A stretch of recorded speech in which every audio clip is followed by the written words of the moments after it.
ఒక తప్పు జరిగినప్పుడు ఇలాంటి తప్పు మళ్ళీ జరగకూడదని కోరుకుంటా ఉంటాం. మోసపోయినప్పుడు మళ్ళీ ఇంకెవరి చేతిలో మోసపోకూడదు అనుకుంటూ ఉంటాం.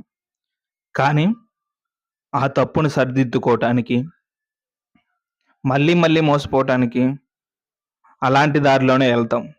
ఒకళ్ళని మర్చిపోవటానికి ఇంకొకళ్ళని పరిచయం చేసుకుంటూనే ఉంటాం. అదే దారిలో వాళ్ళని మర్చిపోవటం ఎందుకు? ఈళ్ళని పరిచయం చేసుకోవటం ఎందుకు?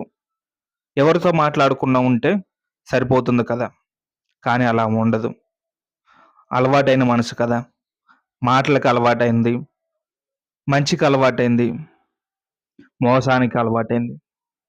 ప్రతిదానికి అలవాటునైన మనసు ఒక్కసారిగా ఆపేసుకోవాలంటే ఎందుకు ఆపేసుకుంటది? ఎప్పుడు ఆపేయలేదు. పర్సన్‌ని చేంజ్ చేస్తుంది కానీ, సిట్యుయేషన్‌ని